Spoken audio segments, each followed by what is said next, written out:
तमाम दोस्तों को नव वर्ष की हार्दिक शुभकामनाएं। उम्मीद करते हैं आप बहुत अच्छे होंगे और ये आने वाला साल आपके लिए खुशियां लेकर के आए, आप कामयाबी का नया रास्ता तय करते हुए नजर आए। चलिए अब शुरुआत करते हैं और बात करते हैं हरियाणा की राजनीति की। हरियाणा की राजनीति में जिस तरीके से 5 बार के मुख्यमंत्री ओम प्रकाश चौटाला का 20 दिसंबर को निधन हो गया था, उसके बाद 31 दिसंबर को तेजा खेड़ा फार्म हाउस स्थित उनके परिवार ने उनकी शोक सभा का आयोजन किया। इस शोक सभा में तमाम दिग्गज राजनीतिक हस्तियां उमड़ती हुई नजर आई और इसी के साथ साथ अभय सिंह चौटाला के सर पर पगड़ी बांधी गई। लिहाजा अभय सिंह चौटाला को ही ओम प्रकाश चौटाला ने अपने परिवार का राजनीतिक उत्तराधिकारी घोषित कर दिया था। इस बीच अभय चौटाला ने अपने परिवार को लेकर के, एकजुटता को लेकर के और ओम प्रकाश चौटाला की विरासत को आगे कैसे चलाया जाएगा, कैसे राजनीतिक रणनीतियां बनाई जाएंगी, इस पर तमाम लोगों के सामने जो वक्तव्य दिया, जो संबोधन दिया, उसके कुछ अंश आपको दिखाते हैं। नेतृत्व था हरियाणा के कोने कोने में, उन्होंने जो विकास किया, अक्षमता आंदोलन किए, संघर्ष के बिगुल बजाए, उन सब का परिणाम आपकी आंखों से हरियाणा की तीव्र गति और उन्नति की राह पे आज अग्रसर हुआ है। तत्कालीन प्रधानमंत्री डॉक्टर मनमोहन सिंह जी भी उनकी कार्यशैली से काफी बार प्रशंसा की। जीवन और मरण जो है प्रकृति का चक्कर है, हर जीव को इस चक्कर से गुजरना है। चौटाला साहब वापिस तो नहीं आ सकते, लेकिन उनको राजनीतिक सिद्धांत में उनकी सियासत, संघर्ष, किसान कमेरे के जीवन तत्व का ऊंचा उठाने में उनका जो योगदान, सामाजिक रूप से उपेक्षित तत्व की मजबूती देने की उन्होंने जो सोच और पार्टी कार्यकर्ताओं के प्रति प्रगाढ़ प्रेम उनको अमर बनाता है। बेशक देह के रूप में चौधरी ओम प्रकाश चौटाला जी हमारे बीच में विराजमान नहीं है, लेकिन एक राजनीतिक विचार और संघर्ष के स्रोतर के रूप में हमेशा जहन में रहेंगे। उनका पूरा जीवन संघर्ष और जज्बे का विवरण है। हमारी चौटाला साहब को सच्ची श्रद्धांजलि यही होगी कि हम उनको दिखाए गए संघर्ष के रास्ते पे चलते रहें, किसान मजदूर की लड़ाई लड़ते रहें और सुनिश्चित करें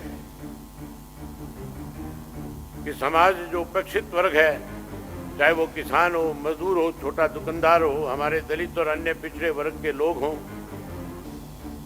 उनको शासन व्यवस्था में और सरकारी योजनाओं में उनका हक मिले। जब चौधरी देवीलाल जी का स्वर्गवास हुआ था, तब चौटाला साहब ने कार्यकर्ताओं से आह्वान किया था कि मेरा कान पकड़कर समझाने वाला मेरा पिता नहीं रहे, लेकिन आप सब मेरी गलती करने पे चौधरी देवीलाल बन करके मेरे कान खींचने का काम करना। आज 21 साल बाद मेरे कान खींचने वाला चौटाला साहब भी परमात्मा को प्यारे हो गए।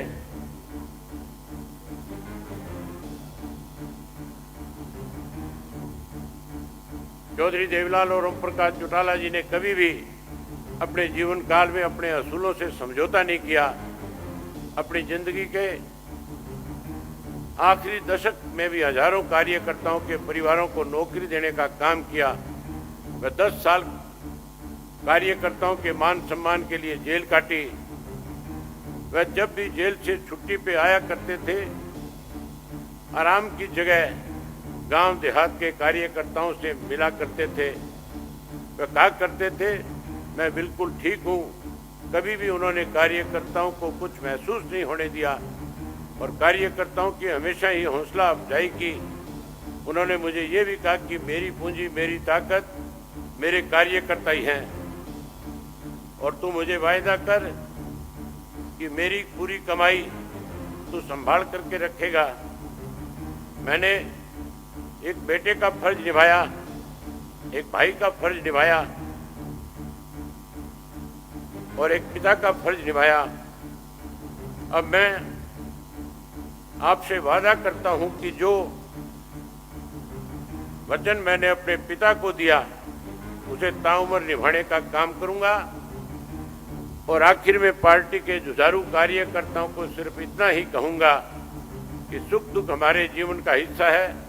आप हिम्मत रखिए, हम चौटाला साहब को तो वापस नहीं ला सकते, लेकिन उनके सपनों को अवश्य साकार करेंगे।